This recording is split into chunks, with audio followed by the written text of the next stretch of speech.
Hello there, ladies and gentlemen, and welcome once again to another episode of The Cider Drinker. Now then, a little while ago I said that Lidl had stopped stocking the Churchwards range of ciders. Turns out I was actually wrong. Today's cider of choice is Churchwards Mixed Berry Cider, which at that time was the only one actually in stock, so who knows. So, what will I make of this one? Let's find out shortly, but until then, let me go and give you the lowdown on Churchwards Mixed Berry Cider. Churchwards Mixed Berry Cider is available in these 500ml glass bottles, which at the time of the recording is the only way you can get it too. The alcohol percentage is a pretty bog standard 4% in volume, and as usual it doesn't say if it's going to be sweet or dry tasting. And like the other Churchwards ciders, I managed to pick this up from Lidl for 99p. So if you get it for any more expensive than that, then you're definitely getting ripped off. Now, as you probably know, Churchwards is one of the cheapest ciders you can really get, along with Oakley's and Steeplewood, all coming in at like the 99p mark. I have noticed that they've kind of changed the Churchwards design a little bit. In other words, it's not a Magners clone anymore in the shape of the bottle and everything. But does that mean the ciders taste any better? Well, I've not actually had this one before, so I don't know.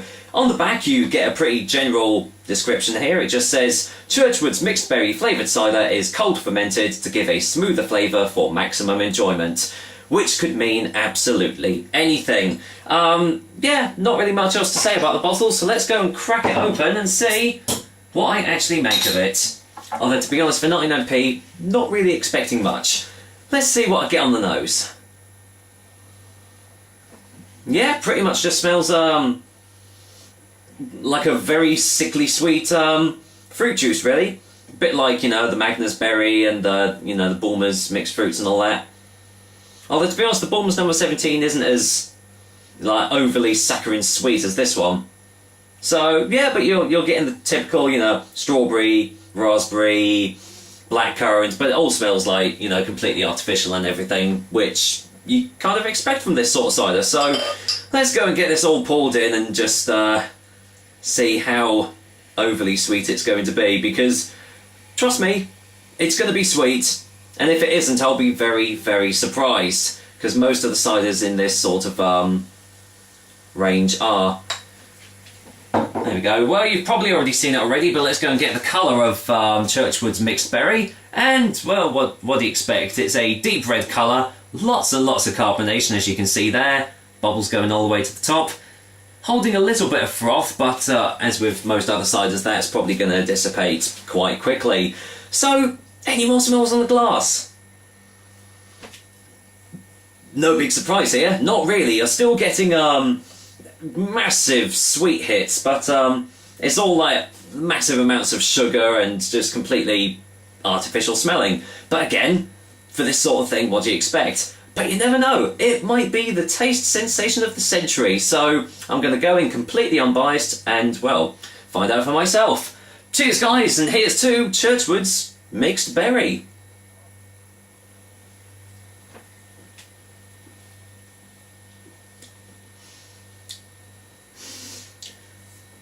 Well, there we go, there's no surprise there. It pretty much tastes exactly like the Magners Mixed Berry.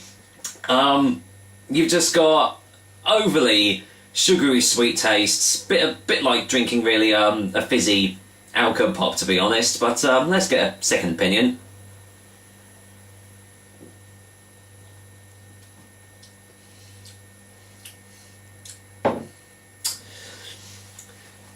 And yet, strangely enough, it doesn't taste as thick like most of these other cheap mixed berry ciders you get. You get the really like syrupy thick consistency while you're drinking it, making it kind of hard to drink really. You're getting all the like the gumming up at the back of the throat as well, where it's like all the sugar and everything is reacting in your mouth, which I am getting with this, but it's not quite as bad.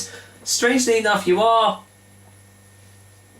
getting kind of like a nice little blackcurranty hit just as it goes down your throat, which I haven't really seen with any of the other mixed berry drinks. But apart from that, it's pretty much exactly the same as I've already said, like, you know, the Magners berry and the Gamers fruit ciders that you can get, but at a fraction of the price. So, hey, if you like those sorts of drinks, then you're really going to love this one.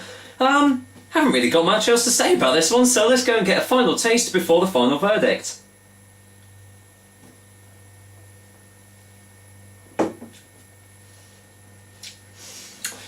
Yeah, I mean, obviously most of you guys pretty much know what to expect from this sort of drink by now. So you either like it or you hate it. It's kind of like the Marmite of ciders, really. I personally don't mind them. I mean, I've had much better tasting mixed fruit ciders than this one. But for 99p, you really can't sniff at it, to be honest. And, well, it kind of does what it says on the tin, really, so... Or should I say the glass bottle, but there we go.